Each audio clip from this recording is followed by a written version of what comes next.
Welcome to the Gaming Bench. A lot of ancient games use dice of some sort or another, be it the traditional six-sided dice that we're all familiar with, or knuckle bones, or long dice, or even stranger stuff. So today, I thought I'd make something that you can use for all of the above, a dice cup. All right, let's get to it. A friend of mine has been doing a lot of leather carving recently and posting the results to social media, and it's really inspired me to try it. I've done leather working for a long time, but never a lot of decorative leather working, so I want to give it a try. So I'll make this dice shaker out of leather. It's going to be pretty simple. It'll just be a cup made out of leather. I'll put a bottom on it, finish the edges, but it's the carving that has me excited about this project. So when I was thinking about what I wanted to carve on it, I went down a couple different roads, but I landed on this. So this is a couple of illustrations from a Russian fairy tale. Now, that might be kind of random, but I have a deep love for Russian fairy tales because they're always terrible and they have an unhappy ending, and I just find them hilarious. So this is a scene from a Russian fairy tale called The Bear. Stick around till the end. You'll hear more about that. All right, I have my leather cased. That just means I soak the leather through. If you're not familiar with leather working and the basic terms, I have another video, I'll link it down below, that covers the bare bones of leather working. What to look for, what the terms mean, where to buy, that sort of stuff. Might be helpful if you want to try a project like this.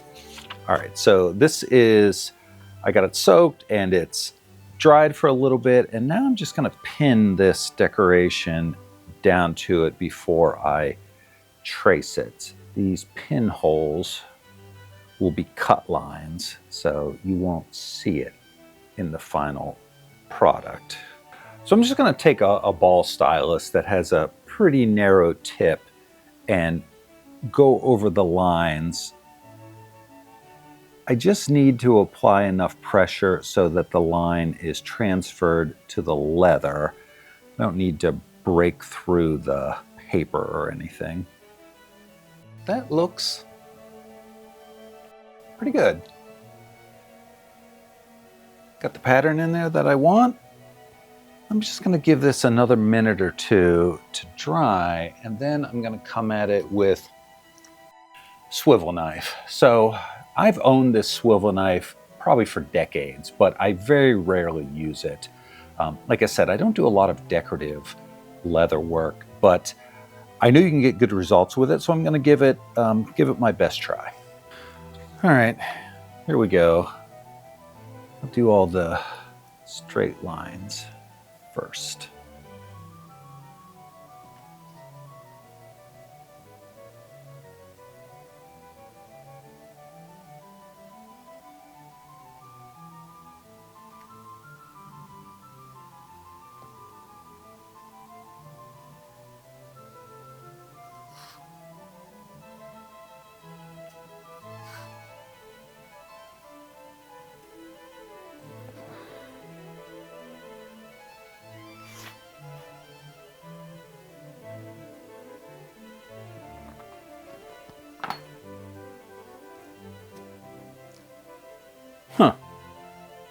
You know, for as little practice as I have with a swivel knife, that looks better than it has any right to be.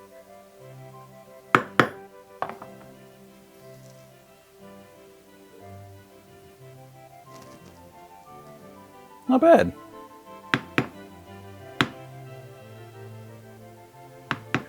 I'm gonna go over it with the bevel tool just to add a little more, I don't know, dimension to this. And hopefully not screw anything up.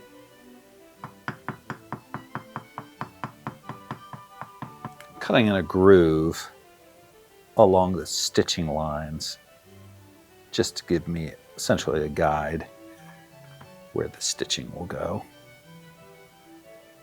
Next, I'll use this overstitch tool, which is just a spiky wheel that will lay out the stitches for me. Clean this up.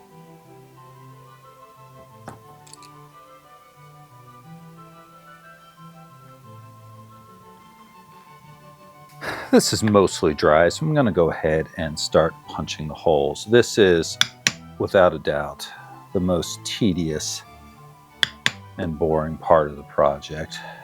I'm only going to punch every other hole because these holes are pretty close together. Okay, that is all the holes punched for stitching. All right, I'm gonna make the bottom for the dice shaker next. I'm gonna try a technique that's new to me, wet molding. So I built a simple jig. It's just a 3-inch hole and the insert glued to this board. And I have a piece of leather here. This is thinner than the body. The body of this is like, I don't know, almost 8-ounce leather. This is like 2, 3, 4-ounce leather. So all you do, and shout out to Eric at Quarter Leather, because I watch a bunch of his videos and he has a great one that talks about wet molding and I learned a lot from it. I'll link that video down below. So I just case this leather and I'm gonna start to stretch it over this form, and then this, just gonna take this, press it down, and then clamp it into place.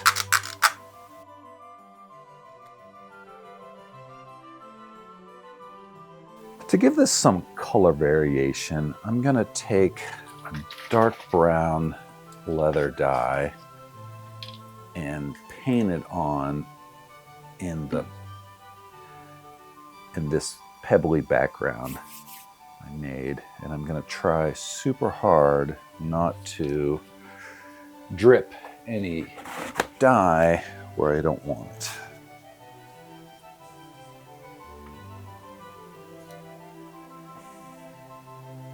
Not that one.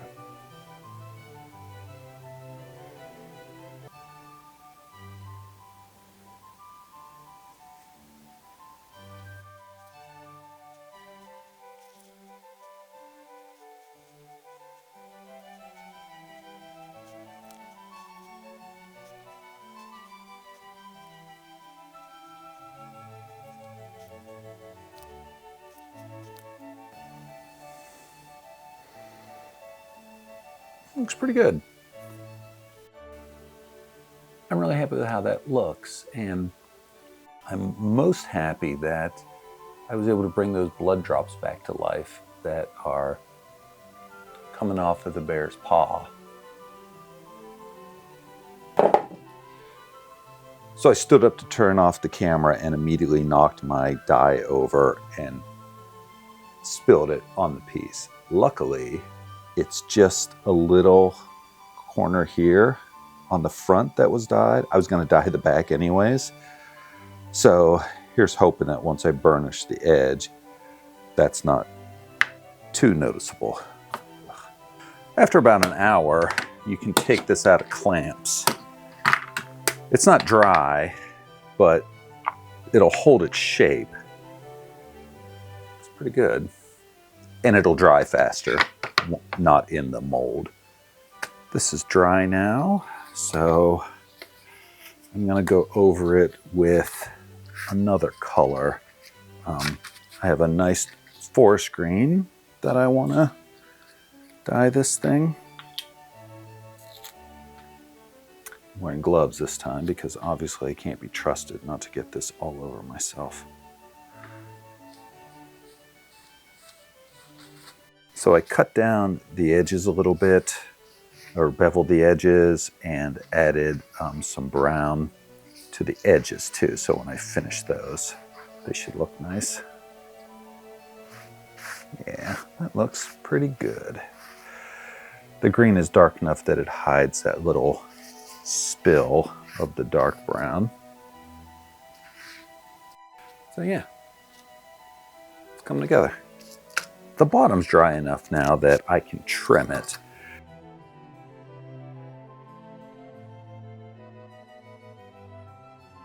A little bit of wrinkling around, but nothing major. This will fit in the bottom like this. So the finished side will be underneath it, you can see, and this will be the inside. Next, I want to finish the edges, but I'm going to finish the back too. Usually I don't bother much with the back of my leather pieces because the back doesn't show most of the stuff I make, but this will be the inside of the dice cup. So it's a little fuzzy, right? Because this is the flesh side of the leather. So what I'm going to do is just put a little of this gum tragacanth on the back and then burnish it. This stuff feels like snot, but it works really well. So I'm just gonna apply it all over, and then just using my wooden slicker wheel, I'm just gonna, okay, that feels pretty good. I'm gonna do the edges too, just the top and bottom. I'm gonna leave the sides square so that when it stitches together, they connect flush. So to do the edge, it's the same as what I just did. I'm gonna put some of this gum trag on it, and then I'll run the groove of the slicker wheel just across the top like this, and that crushes all the fibers and gives you a nice rounded profile. You can do this by hand, but there's a better way, or at least a faster way. So I took my slicker wheel and I mounted it to a threaded rod, and I'm just gonna chuck that up in my drill. And then with the help of a clamp, I can turn this into a faster operation. So I'm just gonna put some of this goo across the top. Ugh, gross.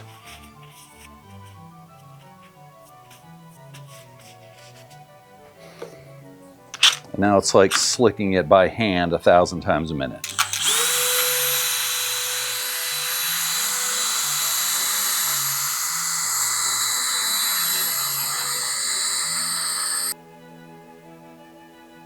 So it's hard to see on camera just how smooth and rounded over that makes the edge. It's just really, really nice. So when you do this, burnishing it like this closes up all the pores. That's why it's important that you dye the leather first, because if you were to slick the edge, the dye won't penetrate and you would have a bare edge.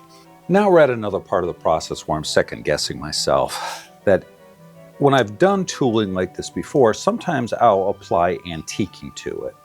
What that does is it's just like a gel stain that goes over top. It sinks into all the cracks and tool lines and crevices, and you wipe it off and the dark color stays in there. But it does darken the rest of the leather a little bit. And this is already so dark that I'm concerned that it'll just really obscure the design. I mean, I'm just gonna do it and we'll see what happens. So it starts with adding this. This is called Pro Resist, and it's basically just an acrylic top coat. And what it's supposed to do is seal the leather so that the gel stain, the antiquing, doesn't darken it. But in my experience, it always does. You can also use this as a straight up sealer.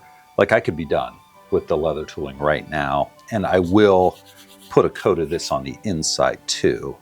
Gives a nice shiny finish. So I actually read the instructions for the Pro Resist, and it says to wait at least an hour before applying the antiquing gel. I'm pretty sure I've never done that, so maybe that explains why the color's always darkened when I've used it before. So this has been drying for like an hour and a half, so let's see what kind of results we get. So just apply liberally, it says.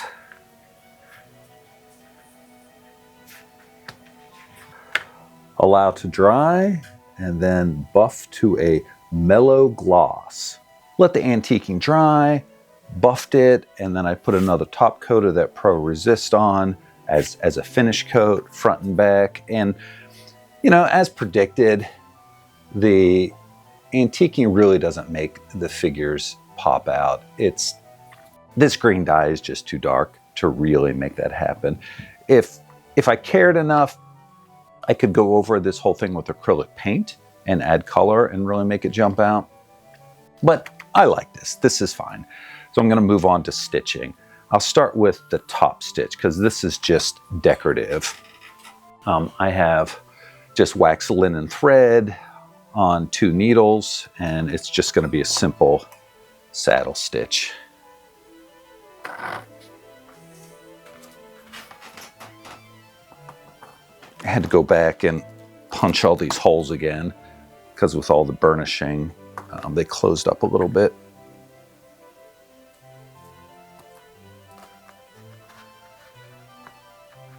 And even so, it's a little tough to get through.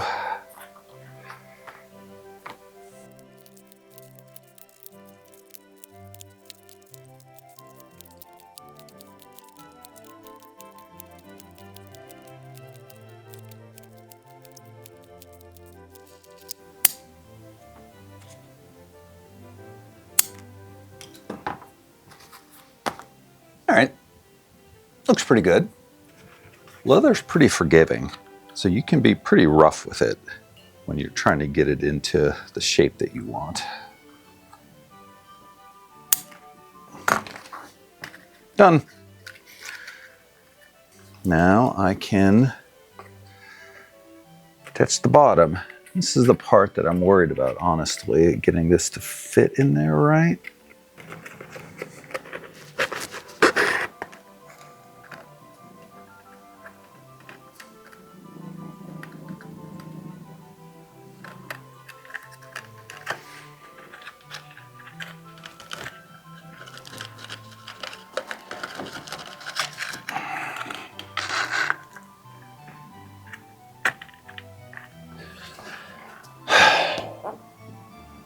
So this isn't working.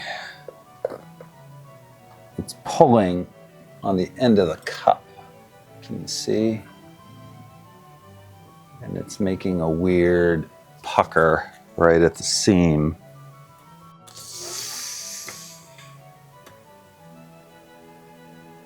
I think I need a bigger bottom piece.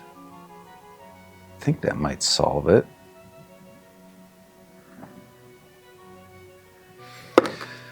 Well, you know, this is what happens when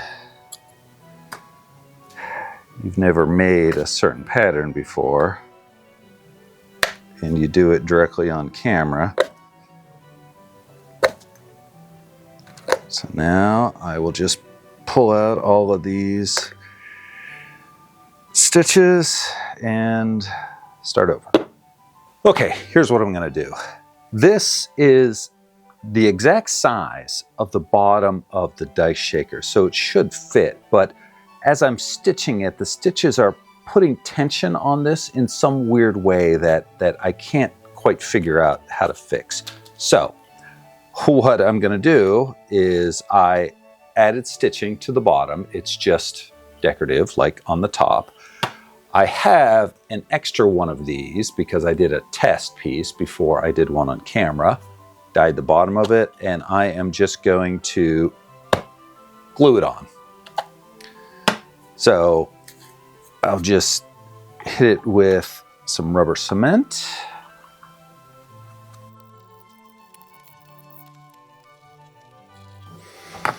All right, contact cement is dry here and here, and don't lie, this is kind of nerve-wracking because I get one shot at this because this rubber cement sets up instantly as soon as it touches. So I need to just kind of line this up and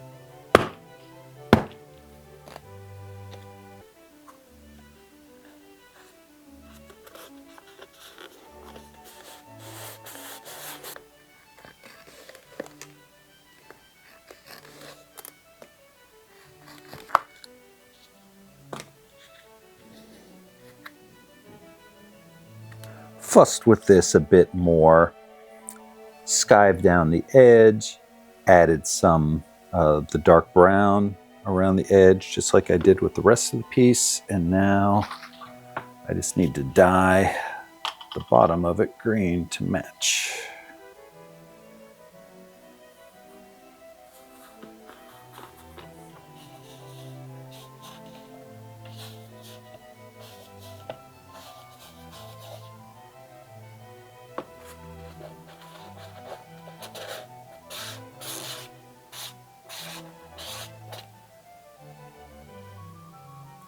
Looks pretty good.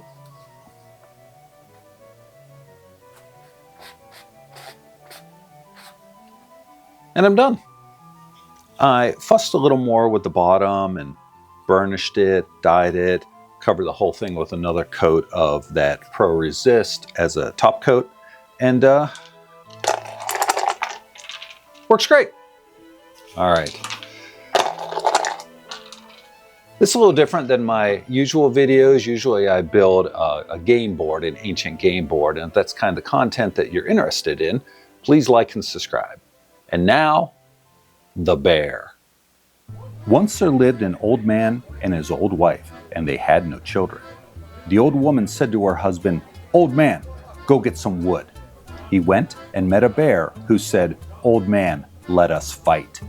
The old man took his axe and cut off one of the bear's paws. He returned home and said to his wife, "Old woman, cook the bear's paw." She removed the skin, placed it under her, and began to pluck out the fur while the paw was cooking on the stove. The bear roared and roared, then thought the matter over and made himself a paw of lime tree wood. He hobbled on his wooden paw to the old man's house and sang, "Creak my paw, creak lime wood. The water sleeps and the earth sleeps. The townsmen sleep, the villagers sleep. Only one woman is awake, sitting on my skin, spinning my fur, cooking my flesh." The old man and his wife were terrified. He hid on the shelf and covered himself with a trough, and she hid on the stove and covered herself with some black shirts. The bear entered the room.